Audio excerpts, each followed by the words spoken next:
सतनाम श्री वाहिगुरु जी।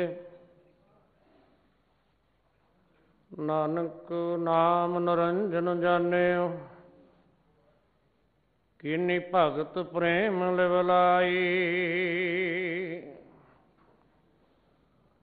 तांते अंगद अंग संग भयो सार, तिन शब्द सुरत कीनी वरखाई। गुर अमरदास की कथ कथा है, एक जी कछ कही न जाई। सोडी सृष्ट सगल तारन कहो, अब गुरु रामदास कहो मिली बड़ाई।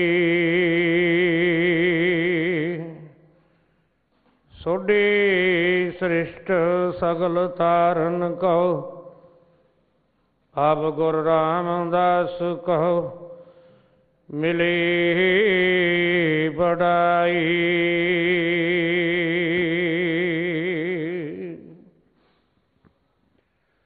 वाहिगुरु जी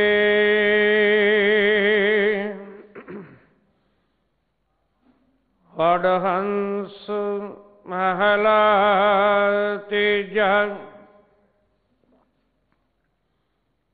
नदरी सतगुरु सेविया, नदरी सेवा होए। नदरी मन वस आवे, नदरी मन निर्मल होए।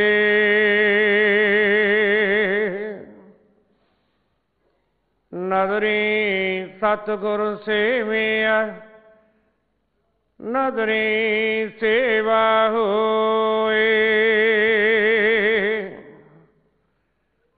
नदरी ए मन वस आवे, नदरी मन निर्मल होए। मेरे मन चेत सच्चा सोए,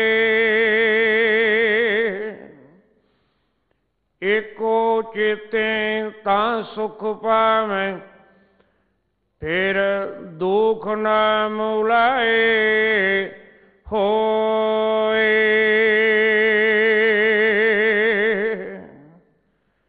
रहा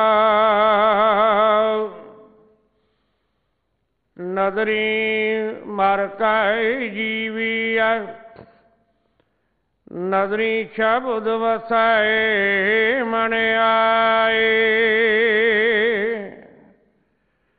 नदरी हुक्म बूझिया, हुक्म रहे समाए।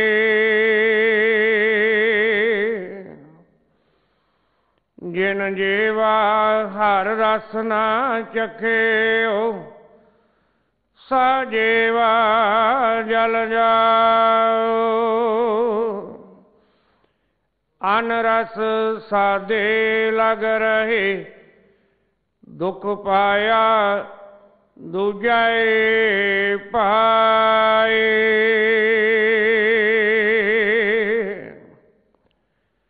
सबना नदर एक है, आपे फर्क करे।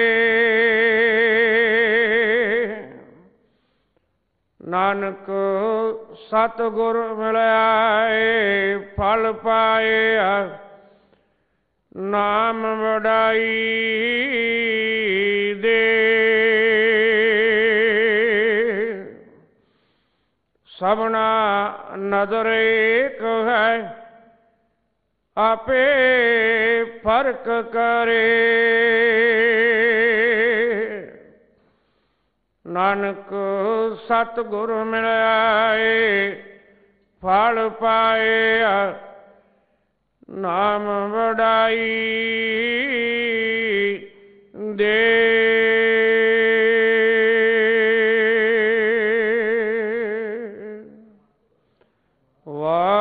वाहिगुरु जी का खालसा वाहिगुरु जी की फतेह। धन वाहिगुरु जी।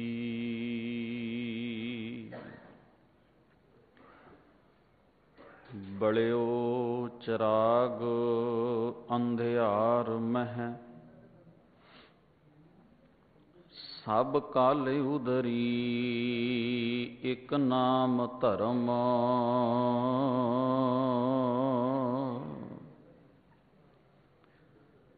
प्रगट सगल हर भवन मह, जान नानक गुर पार ब्रह्म।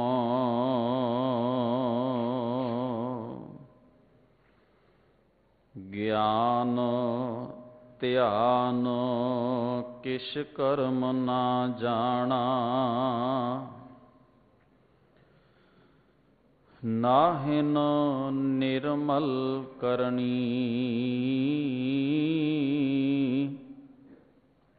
साध संगत कै अंचल लावहु, बिखम नदी जाए तरनी।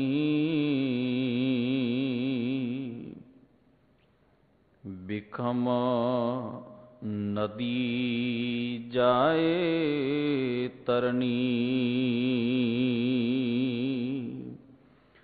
वाहिगुरु जी का खालसा वाहिगुरु जी की फतेह। परम सत्कारयोग दीन दुनी दे मालक शबद गुरु धन धन गुरु ग्रंथ साहब सच्चे पातशाह, तिन्हां दे पावन दरबार दियां हाज़रियां भर रहे गुरु प्यारे गुरु सवारे सत संगी जनों, अकाल पुरख वाहिगुरु जी ने अपार बख्शिश की है। दूरों नेड़ियों चल के सतगुरां दे पावन दरबार विच सज के गुरु दरबार दियां हाज़रियां भर के गुरुद्वारा श्री बंगला साहिब तो सतगुरु जी की अमृतमयी बाणी के प्रसारण नाल जुड़ के अपनियां मन बिरतियां नूं सतगुरां दे पावन उपदेश नाल जोड़न दा ये यतन, ये उपराला परमेश्वर दे बख्शिश कीते उद्यम सदका हो रहा है। वड्डे भागां दी निशानी है कि सतगुरु सच्चे पातशाह जी दे पावन उपदेश दी विचार दे नाल जुड़न दा इस सबब ये समा सानू प्राप्त होया है। सत्कारयोग भाई साहब जी पासों तीसरे पातशाह धन धन गुरु अमरदास महाराज जी का पावन शब्द राग वडहंस दे विचों आपां सारियां ने श्रवण कीता है। धन धन गुरु अमरदास महाराज सच्चे पातशाह इस पावन शब्द दे रहाऊ वाले बंद विच बख्शिश करदियां मन नूं संबोधन करदियां होयां एक प्रेरणा दे रहे हैं। ये मत दे रहे हैं, हजूर फरमाउंदे ने मेरे मन चेत सच्चा सोए। जो सदा रहन वाला है, संसार दे बाकी पदार्थां जीवां अते कुदरत दीयां बाकी चीज़ां दी तरह जो जमदा नहीं, जो वधदा घटदा नहीं, जो खत्म नहीं हुंदा,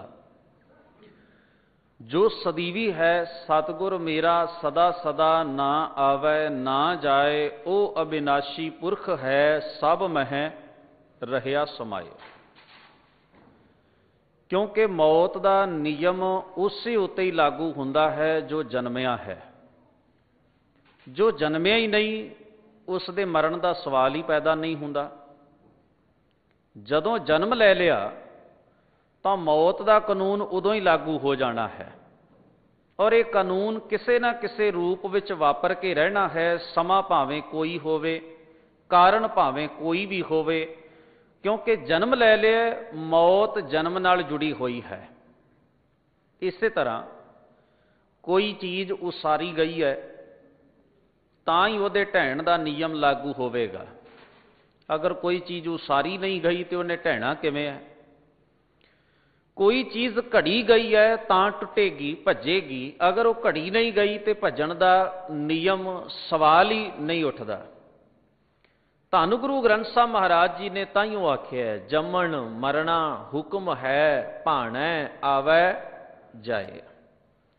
ਜੋ ਆਇਆ ਹੈ ਜਾਏਗਾ ਉਹੀ, ਜੋ ਜਨਮਿਆ ਹੈ ਮਰੇਗਾ ਉਹੀ, ਜੋ ਜਨਮੈ ਸੋ ਜਾਨੋ ਮੂਆ। ਤਾਈਓ ਗੁਰੂ ਗ੍ਰੰਥ ਸਾਹਿਬ ਮਹਾਰਾਜ ਨੇ ਆਖਿਆ, ਨਦਰੀ ਆਮਦਾ ਨਾਲ ਨਾ ਚੱਲਈ, ਵੇਖੋ ਕੋ ਵਿਉ ਪਾਏ। ਆ ਜੋ ਹੇ ਮਨੁੱਖ ਤੂੰ ਆਪਣੀਆਂ ਅੱਖਾਂ ਨਾਲ ਵੇਖ ਰਿਹਾ, ਦ੍ਰਿਸ਼ਟਮਾਨ ਹੈ ਸਗਲ ਮਿਥੇਨਾ, ਇਹ ਤਾਂ ਮਿਥਿਆ ਹੈ, ਮਿੱਥ ਹੈ। ਮਿੱਥ ਇਸ ਕਰਕੇ ਹੈ ਕਿ ਅੱਜ ਹੈ, ਕੱਲ ਨੂੰ ਸ਼ਾਇਦ ਇਹਦੀ ਹੋਂਦ ਨਾ ਹੋਵੇ, ਮਿੱਥ ਹੋ ਜਾਏਗਾ, ਇਹਦਾ ਪ੍ਰਮਾਣ ਗਵਾਚ ਜਾਏਗਾ। ਗਰੀਬ ਨਵਾਜ ਬਖਸ਼ਿਸ਼ ਕਰਦਿਆਂ ਕਹਿੰਦੇ ਨੇ, ਅਗਰ ਕੋਈ ਅਸਥਿਰ ਹੈ, ਕੋਈ ਟਿਕਿਆ ਹੋਇਆ ਹੈ, ਕੋਈ ਸਦੀਵੀ ਹੈ, ਤਾਂ ਉਹ ਕਰਤਾ ਪੁਰਖ ਵਾਹਿਗੁਰੂ ਆਪ ਹੈ, ਜਿਸ ਨੇ ਸਾਰੇ ਸੰਸਾਰ ਨੂੰ ਬਣਾਇਆ, ਸਿਰਜਿਆ, ਜਿਹੜਾ ਇਸ ਨੂੰ ਚਲਾ ਰਿਹਾ, ਇਸ ਦਾ ਚਾਲਕ ਹੈ, ਕਰਤਾ ਹੈ, ਉਹ ਸਦੀਵੀ ਹੈ, ਉਹ ਕਦੇ ਨਾਸ਼ ਨਹੀਂ ਹੁੰਦਾ।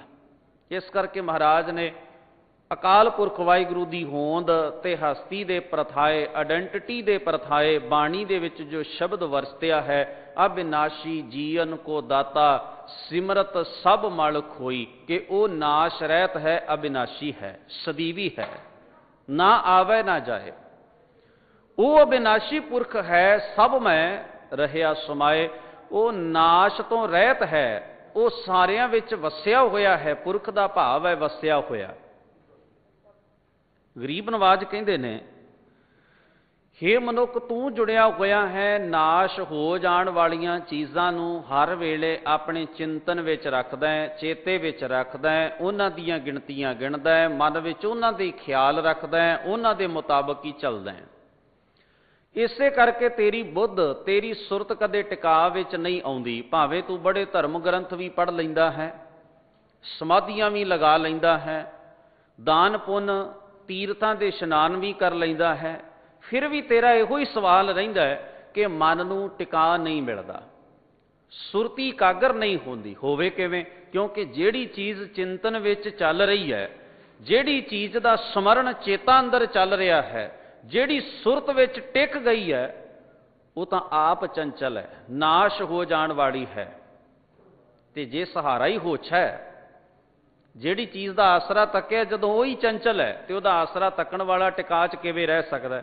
ਜਿਹਦਾ ਬੇਸ ਹੀ ਕਮਜ਼ੋਰ ਹੈ, ਜਿਹਦੀ ਨੀਂਹ ਹੀ ਕਮਜ਼ੋਰ ਹੈ, ਬੰਦਾ ਆਸ ਕਰੇ ਕਮਜ਼ੋਰ ਜਿਹੀ ਨੀਂਹ ਰੱਖ ਕੇ, ਬਹੁਤੀ ਡੂੰਘੀ ਨੀਂਹ ਵੀ ਨਾ ਹੋਵੇ ਤੇ ਨੀਂਹ ਵੀ ਬੜੀ ਕਮਜ਼ੋਰੀ ਜਿਹੀ ਵਾਲੀ ਰੱਖੀ ਜਾਏ, ਤੇ ਉਹਦੇ ਉੱਤੇ ਬਹੁਤ ਵੱਡੀ ਬਿਲਡਿੰਗ ਉਸਾਰਨ ਦਾ ਮਨ ਬਣਾ ਲਿਆ ਜਾਏ, ਕਿ ਐਸੀ ਬਿਲਡਿੰਗ ਕਾਇਮ ਰਹਿ ਸਕਦੀ ਹੈ? ਬਹੁਤਾ ਸਮਾਂ ਨਹੀਂ ਰਹਿ ਸਕਦੀ।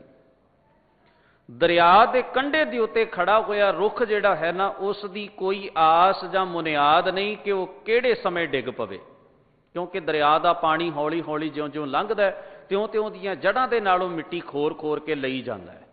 ਬਸ ਇੱਕ ਤੇਜ਼ ਜਿਹਾ ਹਵਾ ਦਾ ਝੌਂਕਾ ਆਇਆ, ਬੁੱਲਾ ਆਇਆ, ਤਾਂ ਉਸ ਰੁੱਖ ਨੇ, ਉਸ ਦਰਖਤ ਨੇ ਮੂੰਹ ਪਰਨੇ ਜ਼ਮੀਨ ਤੇ ਡਿੱਗ ਪੈਣਾ ਹੈ, ਕਿਉਂਕਿ ਉਹਦੀਆਂ ਜੜ੍ਹਾਂ ਖੋਖਲੀਆਂ ਹੋ ਗਈਆਂ ਨੇ। ਉਹਦੀਆਂ ਜੜ੍ਹਾਂ ਦਾ ਆਧਾਰ ਜੋ ਮਿੱਟੀ ਉਹਦੇ ਨਾਲ ਲੱਗੀ ਹੋਈ ਸੀ, ਉਹ ਤਾਂ ਪਾਣੀ ਨੇ ਖੋਰ ਦਿੱਤੀ ਹੈ, ਜੜ ਨੰਗੀ ਹੋ ਗਈ ਹੈ।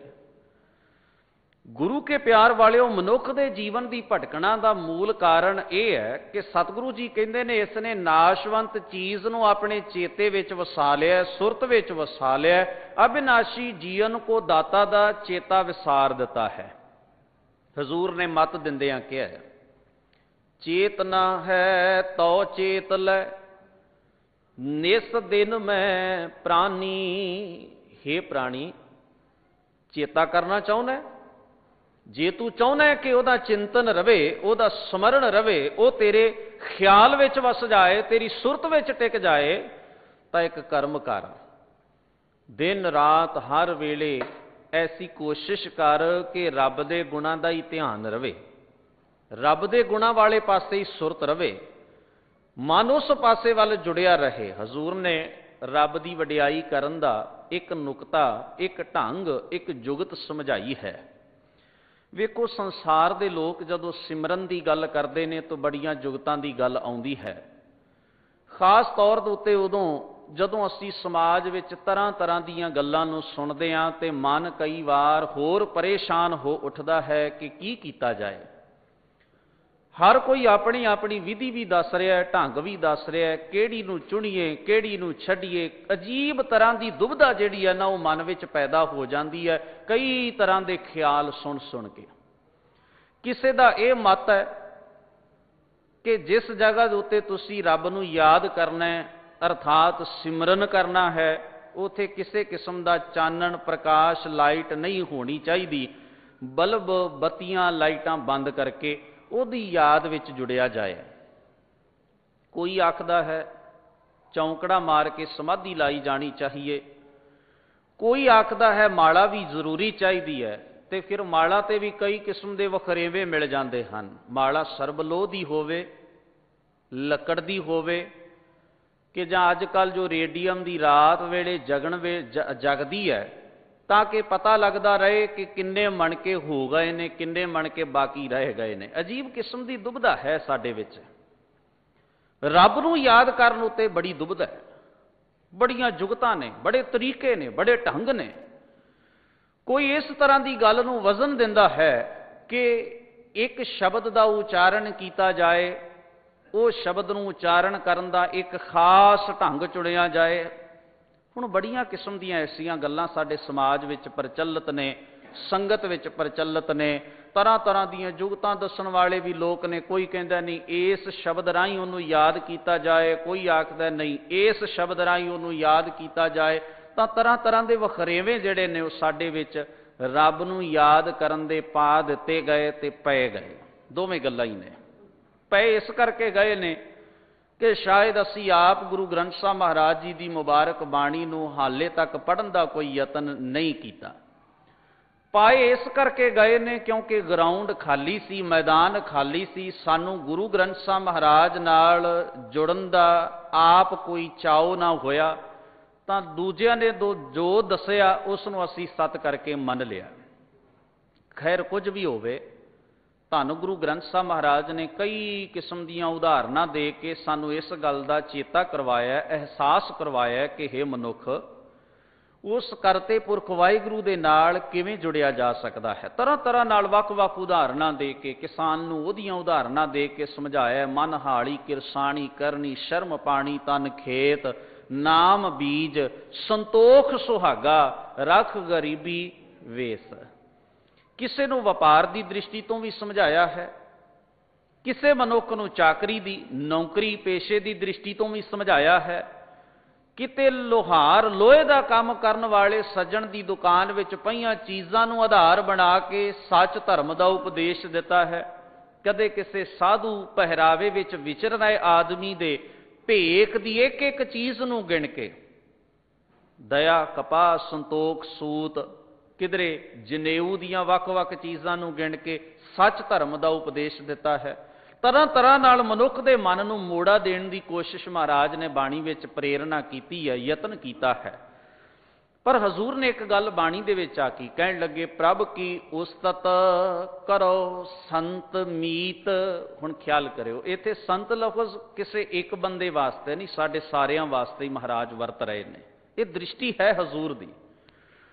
ਜਦੋਂ ਅਸੀਂ ਸਤ ਸੰਗੀ ਰੂਪ ਵਿੱਚ ਗੁਰੂ ਦੇ ਕੋਲ ਪਹੁੰਚਦੇ ਹਾਂ, ਸਾਡਾ ਮਨ ਸਤ ਸੰਗੀ ਹੋਣ ਵਾਸਤੇ ਵਿਆਕੁਲ ਹੈ, ਉਦੋਂ ਸਤਿਗੁਰੂ ਜਦੋਂ ਸੰਬੋਧਨ ਕਰਨਗੇ ਨਾ, ਸੁਰਤ ਦਾ ਟਿਕਾਓ ਬਣੇਗਾ ਸੰਤ ਮੀਤ ਉੱਤੇ। ਜਦੋਂ ਸਾਡਾ ਮਨ ਵਿਕਾਰਾਂ ਵੱਲ ਦੌੜਦਾ ਹੋਵੇ, ਜਦੋਂ ਸਾਡਾ ਮਨ ਔਗਣਾਂ ਦੇ ਵਿੱਚ ਖਚਤ ਹੋਵੇ, ਉਦੋਂ ਮਹਾਰਾਜ ਉਸ ਸ਼ਬਦ ਨਾਲ ਸਾਨੂੰ ਸੰਬੋਧਨ ਕਰਨਗੇ। ਜਦੋਂ ਸਾਡਾ ਮਨ ਜਿਹੜਾ ਹੈ ਉਹ ਮਹਿਸੂਸ ਕਰੇ ਕਿ ਮੈਂ ਰਾਮ ਦੇ, ਰੱਬ ਦੇ, ਪ੍ਰਭੂ ਦੇ, ਕਰਤੇ ਦੇ, ਅੱਲਾ ਦੇ ਨੇੜੇ ਹੋਣਾ ਹੈ, ਤਦੋਂ ਹਜ਼ੂਰ ਕਹਿਣਗੇ, ਇਹ ਮਨ ਹਰ ਜੀ ਧਿਆਏ ਤੂੰ।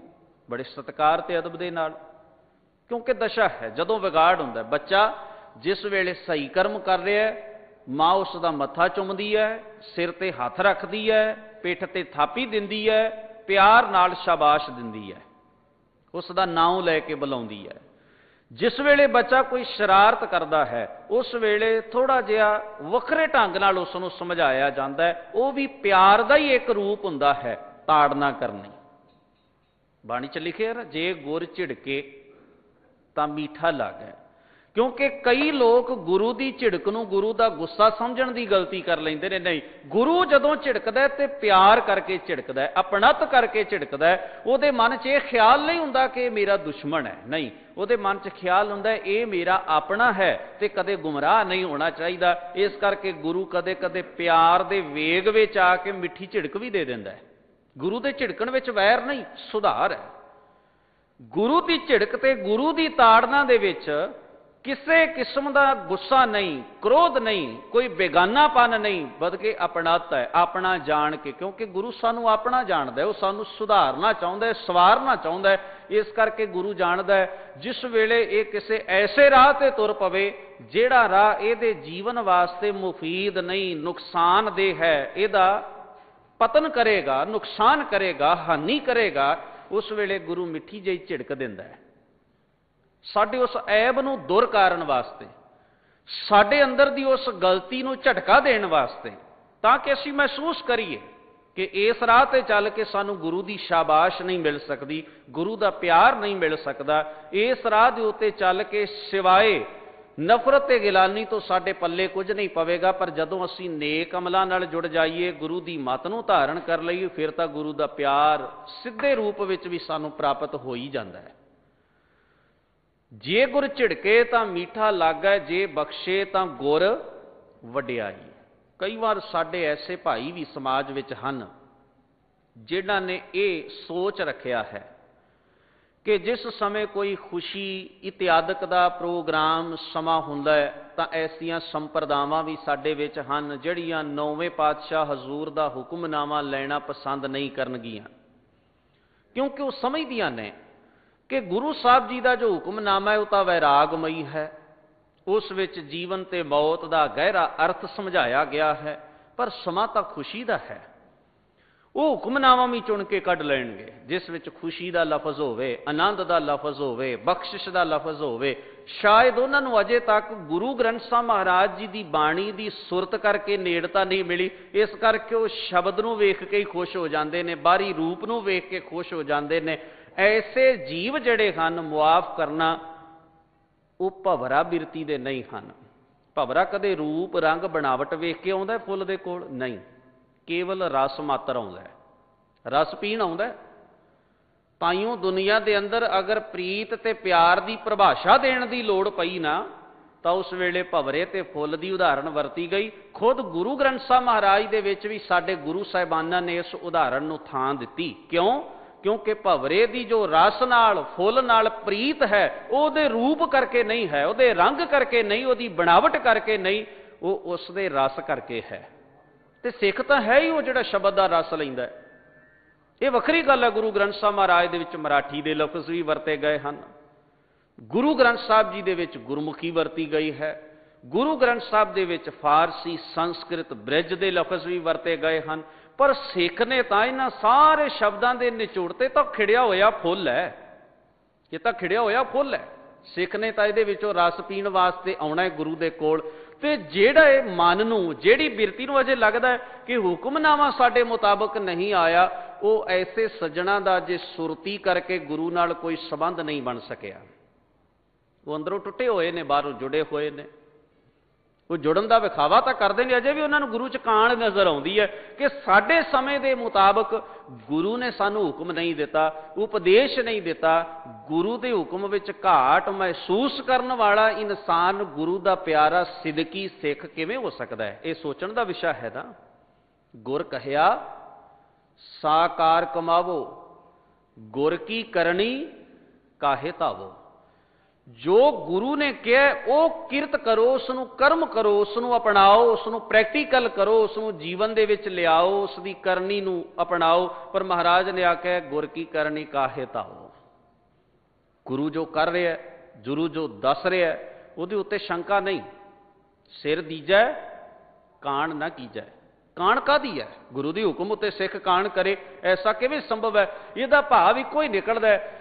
ਕਾਣ ਉਦੋਂ ਕੀਤੀ ਜਾਂਦੀ ਹੈ, ਸ਼ੰਕਾ ਉਦੋਂ ਕੀਤੀ ਜਾਂਦੀ ਹੈ ਜਦੋਂ ਇਹ ਭਰਮ ਪੈਦਾ ਹੋ ਜਾਏ ਕਿ ਮੇਰੇ ਅੰਦਰ ਸਿਆਣਪ ਵੱਧ ਹੈ ਗੁਰੂ ਨਾਲੋਂ। ਤਦੋਂ ਹੀ ਸ਼ੰਕਾ ਕੀਤੀ ਜਾ ਸਕਦੀ ਹੈ ਨਾ ਵੀ ਗੁਰੂ ਸਾਹਿਬ ਜੀ ਇਹ ਗੱਲ ਐਵੇਂ ਨਹੀਂ ਐਵੇਂ ਹੋਵੇ। ਸ਼ੰਕਾ ਤਾਂ ਹੀ ਕਰਾਂਗੇ, ਗੁਰੂ ਦੇ ਹੁਕਮ ਉੱਤੇ ਤਰਕ ਤਦੋਂ ਹੋਏਗਾ ਜਦੋਂ ਆਪਣੀ ਬੁੱਧ ਨੂੰ ਬੰਦਾ ਜ਼ਿਆਦਾ ਉੱਚਾ ਸਮਝ ਲਵੇ ਕਿ ਮੈਨੂੰ ਅਕਲ, ਸਿਆਣਪ, ਸੁਰਤ, ਬੁੱਧ ਜ਼ਿਆਦੀ ਹੈ, ਇਸ ਕਰਕੇ ਮੈਂ ਗੁਰੂ ਨੂੰ ਕਹਿ ਸਕਦਾ, ਗੁਰੂ ਨੂੰ ਸਮਝਾ ਸਕਦਾ। ਪਰ ਗੁਰੂ ਅਮਰਦਾਸ ਧੰਨ ਗੁਰੂ ਅਰਜਨ ਸਾਹਿਬ ਮਹਾਰਾਜ ਨੇ ਸਾਨੂੰ ਮਹਿਸੂਸ ਕਰਵਾਇਆ, ਗੁਰ ਕੀ ਮਤ ਤੂੰ ਲੈ ਇਆਨੇ, ਭਗਤ ਬਿਨਾ ਬਹੁ ਡੂਬੇ ਸਿਆਨੇ। ਮੇਰੇ ਰਾਮ ਹਮ ਬਾਰਿਕ ਹਾਰ ਪ੍ਰਭ ਕੇ ਹੈ ਇਆਣੇ, ਧੰਨ ਧੰਨ ਗੁਰੂ ਗੁਰ ਸਤਿਗੁਰ ਪਾਂਧਾ, ਜਿਨ ਹਰ ਉਪਦੇਸ਼ ਦੇ ਕੀਏ ਸਿਆਣੇ। ਅਸੀਂ ਆਣੇ ਹਾਂ, ਬਾਰ-ਬਾਰ ਸਾਨੂੰ ਮਹਿਸੂਸ ਕਰਵਾਇਆ ਗਿਆ, ਹਮ ਅੰਧੁਲੇ ਅੰਧ ਬਿਖੈ ਬਿਖਰਾਤੇ, ਕਿਉਂ ਚਾਲੈ ਗੁਰ ਚਾਲੀ, ਸਤਿਗੁਰ ਦਇਆ ਕਰੇ ਸੁਖ ਦਾਤਾ, ਹਮ ਲਾਵੈ ਆਪਨ ਪਾਲੀ। ਹੁਣ ਮਹਾਰਾਜ ਨੇ ਜੁਗਤ ਦੱਸੀ, ਕਹਿਣ ਲੱਗੇ ਗੁਰੂ ਦੇ ਹੁਕਮ ਉੱਤੇ ਸ਼ੰਕਾ ਨਹੀਂ, ਸਵਾਲ ਨਹੀਂ, ਕਾਣ ਨਹੀਂ, ਗੁਰੂ ਦੇ ਹੁਕਮ ਨੂੰ ਤਾਂ ਮੰਨਣਾ ਹੈ। ਗੁਰੂ ਦਾ ਜਿਹੜਾ ਵੀ ਹੁਕਮ ਆਏ ਮਾਫ ਕਰਨਾ। ਅਕਸਰ ਹੀ ਦੇਖਣ ਵਿੱਚ ਆਇਆ ਹੈ, ਜਿਸ ਵੇਲੇ ਕਿਧਰੇ ਬੱਚੇ ਦੇ ਜਨਮ ਦੀ ਖੁਸ਼ੀ ਵਿੱਚ ਕੀਰਤਨ ਹੋ ਰਿਹਾ ਹੈ, ਨਵੇਂ ਘਰ ਦੀ ਖੁਸ਼ੀ ਵਿੱਚ ਕੀਰਤਨ ਹੋ ਰਿਹਾ, ਸ਼ੁਕਰਾਨੇ ਵਜੋਂ ਕਿਤੇ ਵੀ ਐਸਾ ਸਮਾਗਮ ਘਰੇਲੂ ਤੌਰ ਤੇ ਜਾਂ ਸਾਂਝੇ ਰੂਪ ਵਿੱਚ ਰੱਖਿਆ ਜਾਂਦਾ ਹੈ, ਤਾਂ ਮੈਂ ਅਕਸਰ ਹੀ ਇਹ